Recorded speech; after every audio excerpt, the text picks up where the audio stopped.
Hello, nice to have you join me on the program this week. I'm Landry Lasese, and I will be taking you through some of the highlights of events in the National Assembly. Now, the National Assembly is still observing a break from plenary sessions, to give standing committees a chance to work on the 2017 budget proposal. Now, you may think this means less activities in the National Assembly, with the plenary sessions not taking place. Well, let me tell you that it actually translates to more activities because it usually means having officials of ministries, departments, and agencies meeting with the different committees, and sometimes all this taking place almost at the same time. Exactly. Chaos, I can tell you. Anyway, let's start our program today with a report of one of such sessions.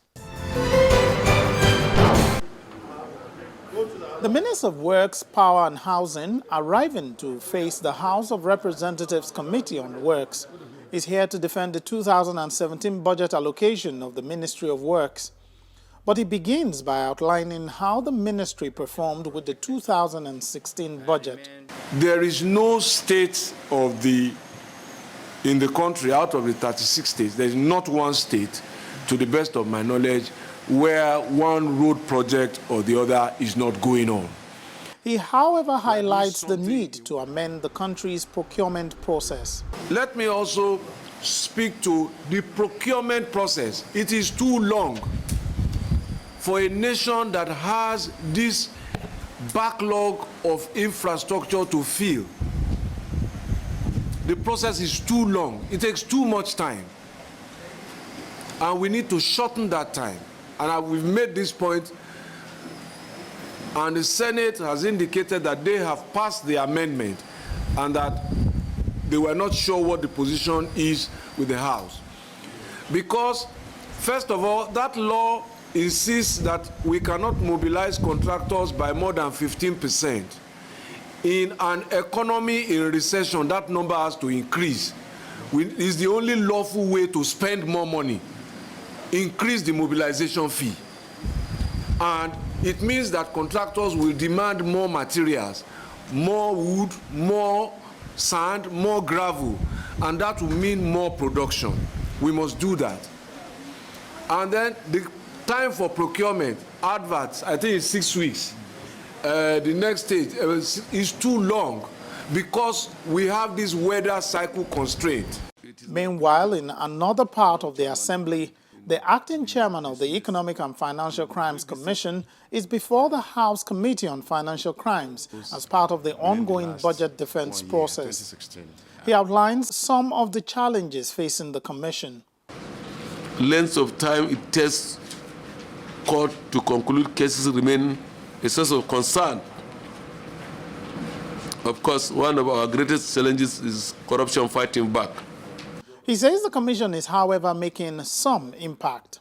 We raided the house and we recovered $9.72 million US cash and about 750 pounds cash.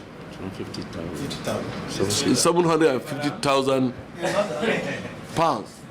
No, not in Ibadan. in Kaduna. So I'm just trying to see, and the other time we recovered, about 2 weeks ago, we recovered about 1.5. We recovered from about 1.5 billion from one individual. Naira. From one individual. Who is a public servant. So we do a lot of things to recover, but the recovery aspect is that you cannot just go to the market when you recover. You have to follow court processes. Now, during the week, the National Assembly had a stakeholders dialogue on the Nigerian power sector, and that event took place in Abuja. Here's a report on that event. Nigeria has suffered from disruptions to its electricity supply for decades, and successive governments have struggled to improve the situation. This dialogue, at the instance of the National Assembly, once again opened up the embedded issues.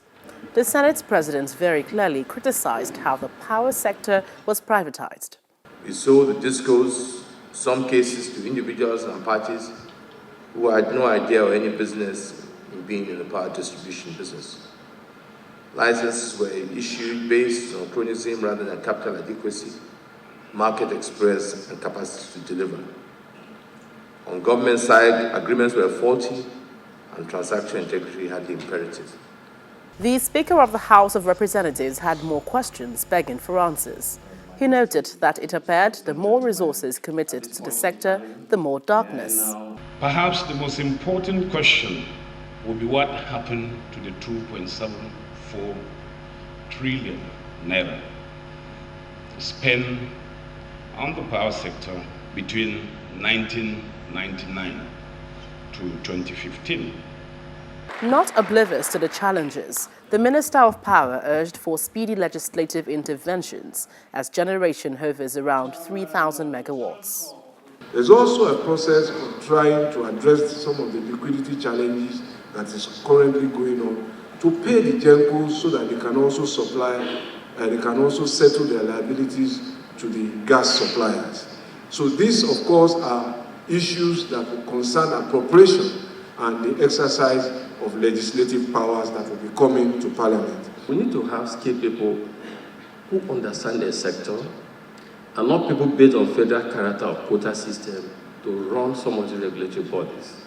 To keep pace with a soaring demand, greater investment in the areas of gas predominantly and a cost-reflective tariff are some of the areas to be tackled to bring solution to the nation's power sector challenge.